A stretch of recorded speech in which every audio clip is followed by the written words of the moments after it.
रामकृष्ण हरी. आपण वारकरी संप्रदायाचा इतिहास बघत असताना संत ज्ञानेश्वर महाराज, संत नामदेव महाराज यांच्या कालखंडाच्या पूर्वी वारकरी संप्रदायाचा इतिहास, संत ज्ञानेश्वर महाराज, संत नामदेव महाराज यांच्या काळातील वारकरी संप्रदायाचा इतिहास, संत भानुदास महाराज, संत एकनाथ महाराज यांच्याही काळातला वारकरी संप्रदायाचा इतिहास आणि त्याचबरोबर जगद्गुरू संत तुकाराम महाराज आणि संत निळोबाराय यांच्याही कालखंडाचा इतिहास आपण बघितला. पण जगद्गुरू संत तुकाराम महाराज आणि संत निळोबाराय यांच्यानंतर जो 300 वर्षांचा वारकरी संप्रदायाचा इतिहास आहे तो आपण बघणार आहोत. निळोबारायांच्या नंतर वारकरी संप्रदायामध्ये कोणकोणते महात्मे येऊन गेले.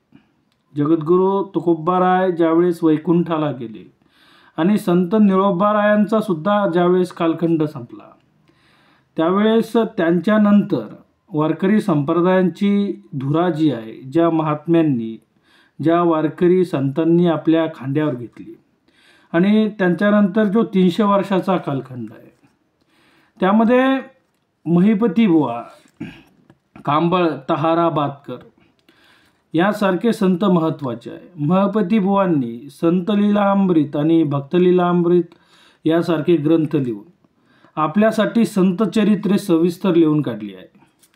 त्याच पद्धतीने निळोबारायांच्या नंतर शंकर स्वामी शिवूरकर यांना अनुग्रह झाला आणि शंकर स्वामींकडून मलाप्पा वास्कर, जे की वास्कर फडाचे, जे वारकरी संप्रदायामध्ये जे महत्त्वाचे जे 4-5 फड आहे त्यामध्ये वास्कर फड हा सर्वात महत्त्वाचा पहिला फड मानला जातो. तर त्यांचे जे आद्यपुरुष म्हणता येईल त्यांना असे मलाप्पा वास्कर यांसारख्या संत महात्म्यांनी आपल्या वारकरी संप्रदायाची धुरा आपल्या खांद्यावर घेतली. तर त्याच पद्धतीने हेबतराव बाबा आरफळकर ज्यांनी माऊलींचा जो सोहळा आहे, जो आळंदी ते पंढरपूरची पायीवारी सोहळा चालतो, तर पायीवारी तर पूर्वीही चालत होती पण त्याला सोहळ्याचं स्वरूप देऊन माऊलींचं जे आध्यात्मिक जे साम्राज्य होतं ते तर होतंच, पण त्याला ऐहिक साम्राज्याचं मध्ये रूपांतरित करून माऊलीची सोहळा हा समृद्ध करून त्याला सोहळ्याचा रूप जर का आणण्याचं काम कोण केलं असेल ते हेबतराव बाबा यांनी केलं आहे. तर त्यासोबत नारायण महाराज साखरे जे की पुण्यात असत, त्याचबरोबर भाऊसाहेब काटकर, विष्णुबुवा जोग महाराज यांनी आळंदीला वारकरी शिक्षण संस्था चालू केली. असे श्री गुरु जोग महाराज, बंकट स्वामी महाराज यांच्यासारखे असंख्य थोर पुरुष यांनी निळोबारायांच्या नंतर, तुकोबारायांच्या नंतर आपल्या वारकरी संप्रदायाचं नेतृत्व केलेलं आपल्याला दिसतं. तर जगद्गुरू तुकाराम महाराज आणि संत निळोबाराय यांच्यानंतर हा वारकरी पंथाचा काळाचा शेवटचा भाग आपण बघणार आहोत. यात अनुभवी संप्रदायाची सेवा उत्तम रीतीने करणारे असे पुष्कळचे संत निर्माण झाले. पण महिपती बुवा, कांबळ, तहाराबादकर शके 1637 ते 1732 यांच्याशिवाय ग्रंथलेखक असा नाव घेण्यासारखं कोणी झाला नाही. त्यांनी संत लीलामृत आणि भक्त लीलामृत वगैरे ग्रंथ लिहून साधुचरित्रे सविस्तर लिहून काढले. निळोबारायानंतर शंकर स्वामी शिवूरकर यास उपदेश प्राप्त झाला. त्यांची समाधी ज्या गावी बहिणाबाईची समाधी आहे त्याच गावी औरंगाबाद जवळ असणाऱ्या शिवूर गावी आहे. शंकर स्वामी यांपासून मलाप्पा वास्कर यांना उपदेश प्राप्त झाला. तर मलाप्पा वास्कर यांचा जो काल आहे तो शके 1631 ते 1721. तर यांची समाधी आळंदी येथे आहे व यांनीच प्रथम फड काढला. प्रथम फड काढला याचा अर्थ पूर्वी फड बिलकुल नव्हते असा नव्हे. नाथांच्या चिरंजीव पदात पुढील उद्गार आहे. न मांडी स्वतंत्र फड, अंगी अहंता येईल चाड. यावरून नाथापूर्वी भजनाचे फड असावेत, पण नाथ व तुकोबा यानंतर लुप्त झालेल्या फडास यांनीच प्रथम चालना दिली असावी. वास्करातून प्रथम देहूकर फुटले व त्यांनी स्वतंत्र फड काढला. हल्ली वारकऱ्यात प्रमुख 4 फड आहेत, पण त्यात वास्करास अग्रस्थान आहे व ते योग्य आहे.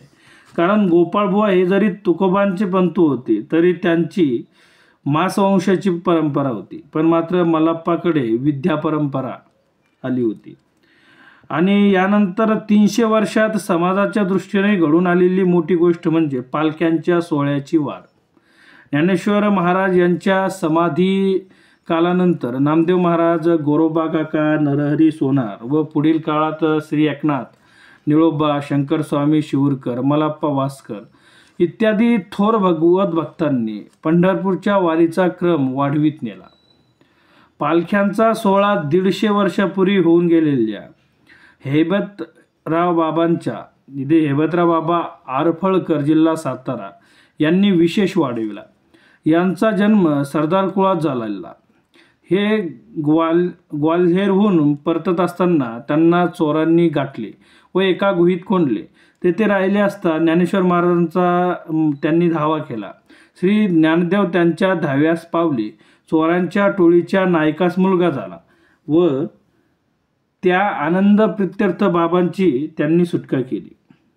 झाले बाबांच्या मनाने उचल खाल्ली व ते जे निघाले ते थेट आळंदीस येऊन राहिले. परत ग्वाल्हेरला गेलीच नाही. आळंदीत समाधीसमोर रात्री शेजारतीपासून तो सकाळी दुधारतीपर्यंत भजनाचा त्यांचा नियम असे. वारकऱ्यात जी भजनी मालिका आहे आज प्रसिद्ध आहे ती बाबांचीच भजनी मालिका आहे. बाबांच्या पूर्वी श्री ज्ञानदेवांच्या पादुका गळ्यात घालून पंढरपूरला नेत असत. त्या पादुका पालखीत घालून दिंड्या वगैरे भजनांचा सोहळा बाबांनी विशेषत्वाने आणला. हल्ली आषाढीला जो पालख्यांचा सोहळा दिसून येतो ते यांच्या परिश्रमाचे व कल्पनेचे फळ होय. प्रथम श्री ज्ञानदेव व तुकोबा यांच्याच पालख्या निघत, बाकीच्या पालख्या तदनंतरच्या आहेत. हेबतराव बाबांना खंडोजी बाबा नावाच्या महात्म्याची या कामी चांगली मदत मिळाली आहे. त्यांची समाधी पुण्यास लकडी पुलाजवळील वाडीत नदीकाठी आहे. खंडोजी बाबांचे एक टाळकरी शेडगे बाबा हे होते. त्यांनी पालख्यांचा सोहळा वाढविण्याच्या कामी बरीच खटपट केली. त्यांची समाधी नारायणपेठेत लक्ष्मी रोडवर शेडगे विठ्ठल मंदिरात आहे. श्री ज्ञानदेवांच्या पालखीच्या सोहळ्यास पूर्वी हत्ती, घोडे वगैरे लावजमा श्रीमंत राजेसाहेब ओवंधरा याचकडून येत असे. या खर्चास सहाय्य त्यावेळचे राजे व श्रीमंत पेशवे सरकार करीत असत. पण पुढे मात्र कंपनी सरकारचा अंमल सुरू झाल्यावरही खर्चाची तरतूद सरकारकडून होत असे. म्हणजे इंग्रजांनी सुद्धा त्या ठिकाणी कंपनी सरकारनं त्या ठिकाणी सुद्धा खर्चाची तरतूद मात्र माऊलींच्या पालखीसाठी करून ठेवली होती. सरकारने इसवी सन 1852 मध्ये पंच कमिटी स्थापन करून त्या कमिटीच्या नियंत्रणाखाली श्री ज्ञानेश्वर महाराजांच्या पालखीची व्यवस्था केली. श्री ज्ञानेश्वर महाराजांच्या पालखीबरोबर सुमारे 1 लाखांच्या वर लोकसमुदाय असतो. त्या व्यवस्थेसाठी सरकारतर्फे आरोग्य खात्याची डॉक्टर मंडळी, पिण्याच्या पाण्याची गाडी, पोलीस यांची योजना होत असते. हल्ली पालखीकरिता 2 घोडे, तंबू, नैवेद्य यांची व्यवस्था अंकलीकर शितोळे यांच्याकडून होत असते व वाखरीपासून श्री ज्ञानदेवांच्या पादुका गळ्यात घालून पंढरपुरात जाण्याचा यांचा मान असे. 19व्या शतकाच्या जवळजवळ अखेरपर्यंत श्री ज्ञानोबा व तुकोबा या दोघांच्याच पालख्या निघत असत. हल्ली ज्ञानोबा तुकोबांच्या पालख्याप्रमाणेच निवृत्तीनाथ, सोपानदेव, मुक्ताबाई, जनार्दन स्वामी, एकनाथ महाराज, सावता माळी, रामदास स्वामी इत्यादी साधूंच्या पालख्या श्री पांडुरंगाच्या दर्शनासाठी आषाढी वारीच्या वेळी येत असतात. ही पालख्यांची संख्या तूर्त सुमारे 50 आहे.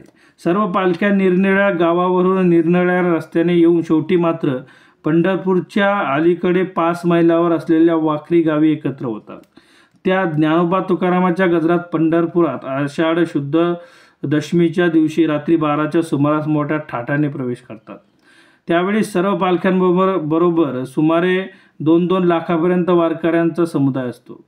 पंढरी टाळ, मृदंग, विणे यांच्या आवाजाने व ज्ञानोबा तुकाराम या भजनाने दुमदुमत जात असे. हा सर्व देखावा अवर्णनीय व अलौकिक असा असतो. शिस्तबद्ध व भगवंताच्या प्रेमाने एकत्र आलेली ही महाराष्ट्रातील सर्व थरातील लहान थोर मंडळी नाचत बागडत पंढरीनाथाच्या गावाला येतात. त्यावेळचे दृश्य हे वारकरी पंथाचे सर्वात प्रमुख असे वैशिष्ट्य आहे. महाराष्ट्रातीलच नव्हे तर परप्रांतातील व परदेशातील ज्या ज्या मंडळींनी हा पालखीच्या सोहळ्याचा आनंद अनुभवला त्या मंडळींनी ते दृश्य पाहून असे दृश्य जगताच्या पाठीवर इतरत्र कुठेही पाहायला मिळत नाही असे धन्यतेचे उद्गार काढले आहेत. मध्यंतरीच्या काळात वारकरी संप्रदायाची सेवा करण्यामध्ये बाबांच्या शिवाय पुंडलिक बुवा, जळोजी, मळोजी, बंधुद्वय, प्रल्हादबुवा वडवे, ठाकूरदास बुवा, बाबा पाध्ये, मार्तंड मामा पाईटकर, मार्तंड बापू आळंदीकर, वासुदेव बुवा देहूकर, सखाराम बुवा अमळनेरकर, बाबा अझरेकर, चातुर्मासे बुवा, गंगू काका, भानुदास महाराज, लक्ष्मण बुवा वाकरीकर, गंगागीर महाराज वगैरे जुनी मंडळी होऊन गेली. अगदी अलीकडची नावे घेण्यासारखी व ज्या संप्रदायाची उत्तम सेवा केली अशी मंडळी म्हणजे भाऊसाहेब काटकर, नानासाहेब साखरे, विष्णुबुवा जोग महाराज. या शेवटच्या त्रयीने ज्ञानेश्वरी विशेष प्रचारात आणली असे म्हणण्यासारखंच नाही. या त्रयीचे ज्ञानेश्वरीवर अप्रतिम प्रभुत्व होते. भाऊसाहेब काटकर हे सोलापूरचे राहणारे, त्यास तर संस्कृतचा गंधही नव्हता. पण असे म्हणतात की त्यांची कीर्तने ऐकण्यासाठी पुण्याहून देऊस न्यायमूर्ती रानडे, विष्णूशास्त्री चिपळूणकर वगैरे मंडळी जमत असत. भाऊसाहेबांचे कीर्तन ऐकलेली मंडळी अजूनही हयात आहेत व अजून त्यांचे शब्द कानात गुणगुणतात असे ते म्हणताना ऐकू येते. नाना महाराज साखरे हे पुण्यात राहतात. त्यांच्यामुळे ज्ञानेश्वरीचा अर्थ छापून निघून त्याचा वारकरी मंडळीत प्रचार प्रसार झाला. विष्णुबुवा जोग यांचे ज्ञानेश्वरीवर तर प्रभुत्व होतेच, पण त्यांचे गाथा वाङ्मयावरही मोठे प्रभुत्व होते. त्यांनी तुकाराम महाराज यांच्या समग्र गाथ्याचे मराठी भाषांतर प्रथम प्रसिद्ध केले.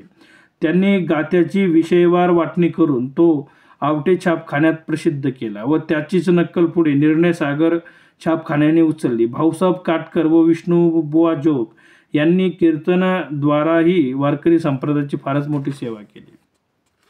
हल्ली वारकरी संप्रदायात जी शिकलेली मंडळी दिसतात ती विष्णुबुवा जोग महाराज यांनी ज्ञानेश्वरी व तुकाराम गाथा यावरील उत्कृष्ट निरूपणामुळे व त्यांनी स्थापन केलेल्या आळंदी येथील वारकरी शिक्षण संस्थेमुळे.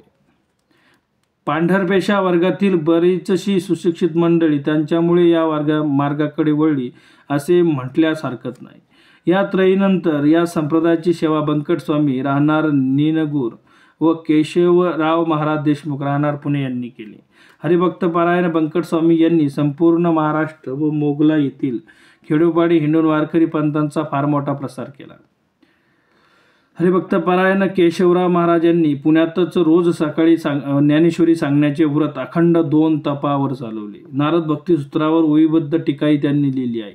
हल्ली वारकऱ्यात वासकर, देहूकर, आजरेकर, गंगू काका, ठाकूरबुवा वगैरेंचे फड आहेत.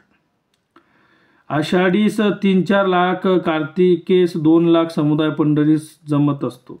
आळंदीची यात्राही वाढत आहे.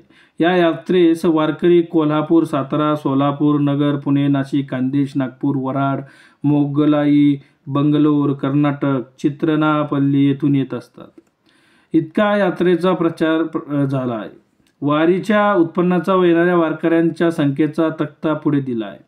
पंढरपूर या आळंदीप्रमाणे त्र्यंबकेश्वर येथे निवृत्तीनाथांची पोषवद्य एकादशीस, सासवड येथे सोपानदेवांची मार्गशीर्ष वद्य एकादशीस व मेहून व यदलाबाद येथे मुक्ताबाईंची वैशाख वद्य एकादशीस व देहू येथे तुकाराम महाराजांची फाल्गुन वद्य द्वितीयेस, पैठण येथे एकनाथ महाराजांची फाल्गुन वद्य षष्टीस व पिंपळनेर येथे निळोबरायांची फाल्गुन वद्य द्वितीयेस अशा लहान मोठ्या यात्रा भरत असतात. त्यात पैठणची यात्रा सर्वात मोठी, येथे लाखावर समुदाय गोळा होतो. तर तुकाराम महाराजांच्या नंतर जो 300 वर्षांचा इतिहास आहे तो खूप मोठा असा आपल्या वारकरी संप्रदायाचा इतिहास आहे. या इतिहासामध्ये अनेक फड या ठिकाणी आपल्या वारकरी संप्रदायामध्ये निर्माण झाले आणि त्या फळानं त्यांच्या पद्धतीने आपल्या वारकरी संप्रदायाची वारकरी समाजाची आणि पर्यायाने भारतीय समाजाची सेवा त्या ठिकाणी केलेली दिसते. अनेक पालखी सोहळे वाढले. माऊलींचा आणि तुकाराम महाराजांचा सुद्धा पालखी सोहळा खूप मोठ्या प्रमाणात आता भरत आहे. इतरही पालखी सोहळे आता पंढरपूरला स्वतंत्र त्या तीर्थक्षेत्रातून त्या संतांचा पालखी सोहळा आता त्यांच्या भागातून त्या ठिकाणी पंढरपूरकडे चालू झाला आहे. तर असा हा 300 वर्षांचा इतिहास आहे. वारकरी संप्रदायामध्ये पांडुरंग उपासकातील काही महत्त्वाचे संप्रदाय, त्यात महत्त्वाचे 4 संप्रदाय आहे. ते म्हणजे एक म्हणजे चैतन्य, दुसरा म्हणजे स्वरूप, तिसरा म्हणजे आनंद व चौथा म्हणजे प्रकाश. तर या संप्रदायाविषयी माहिती आपण पुढील भागात घेऊ. तर पुढील भागात नक्कीच भेटू. रामकृष्ण हरी. धन्यवाद.